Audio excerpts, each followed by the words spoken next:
This is Matt. And Jesse. Dice Round Table. Today, this is going to be a review of the Bot Wars starter. This is second edition starter, not Turbo Edition. So, Turbo Edition is what's currently available. This is the old second edition starter. I did have an unboxing video. I do like the nice, small compactness of this. I'm talking about the quick presentation. The book is very basic, gives you everything you need. What is it? It's only 1, 2, 3, 4, 5, 6, 7, 8 pages of rules. And it's not even the big rule book, it's the little rule book. 8 pages of rules straight up, 2 pages just for the card, and I think, how many pages is it for special rules? Like 4. 1, 2, 3, 4, 5, 6, 7, 8. Oh, sorry. 9, 10. 10 pages of special rules, 8 pages of rules. So, it did come with a little tape measure. It came with the energy cubes. It comes with the custom dice that go with this game. You get purple, black, and red. And that was really what was in the box. Straightforward. The cards were very nice. I did not dry erase on these. These are larger than standard cards. So I haven't actually looked at card sleeves for them. So you can like write on them. But overall, what do you think? It's a quick game. And I mean, overall, it was fun. Yeah, I like the fact that it was easy to set up, take down, and that, I mean, it went pretty quick. I don't know. It doesn't really lay out what a standard rule or game is. I'm assuming 100 points, so you probably need to add a little bit to each faction to get a full game. So it might add a little length, but the scenarios all talk about 8 turns. The longest game we played was 5. Yes. So the longest we survived 5 before everything was destroyed. So, I mean, 9 out of 10, you're not going to play 8 turns. Probably 45 minutes to 60 minutes at most. So it's a nice skirmish level game. I'm talking about, what is that, 6 add in. So you might be looking at 10 models per side. Maybe. So like 20 models. Overall, the rules were pretty straightforward. Yeah, they were. The availability is, I'm going to say, is coming out of Australia, and it's basically a one-guy operation. But the sculpts were amazing. Everything turns out really crisp, easy to paint if you want to and assemble. Do you think the sculpts kind of look close to each other? Because I put the names on the bases for all the figures. Which was really helpful. Yeah. Because the Atlanticans, both big guys look the same, and all 4 of the little guys look very the same. See, whereas mine were much more varied. Yeah. You guys started to get to know them because they're all different, whereas yours were more similar. Yeah, it's like one guy's got 2 guns, one's got 1 gun. One's got a trident, one's got a trident and shield.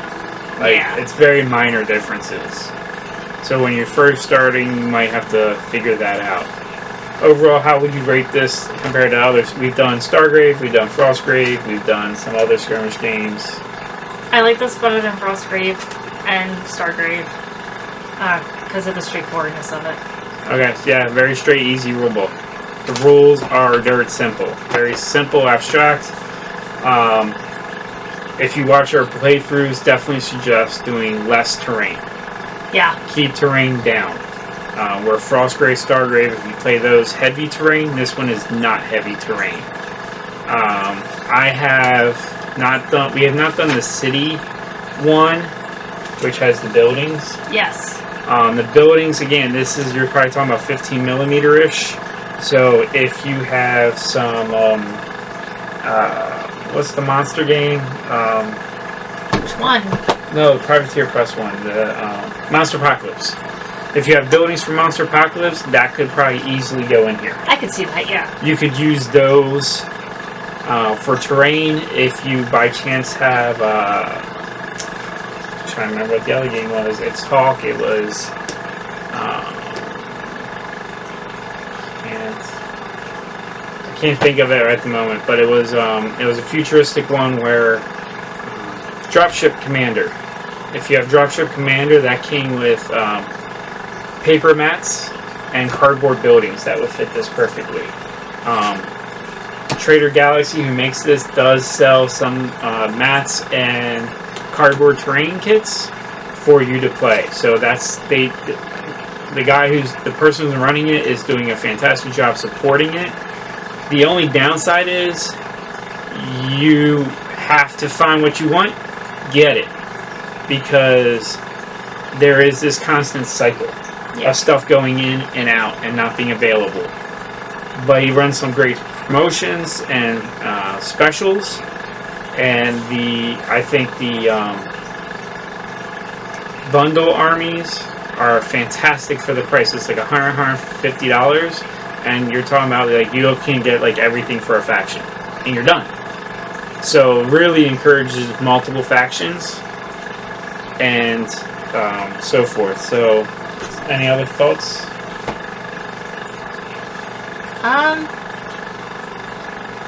We mentioned earlier how they have tons of special rules. So what we did was I took a post. Hold on. Okay. All right, go ahead. All right. So we talked about earlier how there's a lot of special rules. So what we did was for each one that had an assigned special rule to it, I just took a Post-it note and wrote it all out for me to keep track of it all, because it was way too much for me to remember, especially since this is only our second time playing it. I'm pretty sure if I played with more, I would know it better. But for a quick reference, I just had some Post-it notes and stuck them right on. And that way I had a quick reference guide. And speaking of the cards, so the cards broken up like this. These are your stats. Strategic rating, it dictates your initiative order if anyone's familiar with X-Wing. Again, very similar, except for instead of moving then shooting based on the order, this is you activate. M is how many inches you move. RA is how many dice you shoot for range. CA is your close combat. SH is your shield defense dice. This is your health. The white outline here tells you what any special attacks one time per game use. Your special rules are all listed in black, which I like how he differentiates that. And then your energy production. This is how much energy production they create. Because it's also interesting that some of the characters, like I have two combiners that overproduce, where they're each producing 3 energy compared to the other small guys doing 2. Where Duke gives you 3? Duke gives me 3, and the rest give me 2, except for one guy that gives me 1. And like Duke is like this beast. Because he's doing all the energy, he has the most attacks, he has the most health, he's the most of everything. This is the anchor of your squad. Yes. Where everyone else is just kind of hanging back and harassing. Anyway, so 7 out of 10. See, for me, I'm like, it's instantly like you saw. As soon as you saw it and touched the figures, you're like Transformers. Yes, this is like the 80s. Transformers, G.I. Joe, Cobra's a faction basically. It's not called Cobra, but it is. That's the inspiration, really, and like so I mean, like for the theme and the feel of it, man, I love it. It's amazing. I wish it was like mainstreamed a little bit, but then it would be destroyed because I'm sure like Games Workshop model or someone would be like, no, we're gonna do this instead and make you spend more money. But it's a solid game. Very quick, very easy to get into. Even go pick up. I'd say a 10. I really enjoyed it for what it is, and as a heavier gamer, especially with elementary games, you could probably bring this in a small thing if you and your friends wanted a palate cleanser, where if you were playing a 2-3 hour game, but you had like 45 minutes or 20 minutes or like a break between games for some reason, break this out, play a small little skirmish game, done and gone.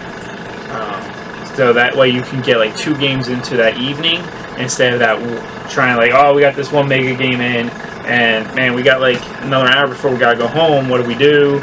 oh, we just look around the store and go home, or you could throw this onto the table with whatever terrain was already there, because again, it's very stripped back terrain.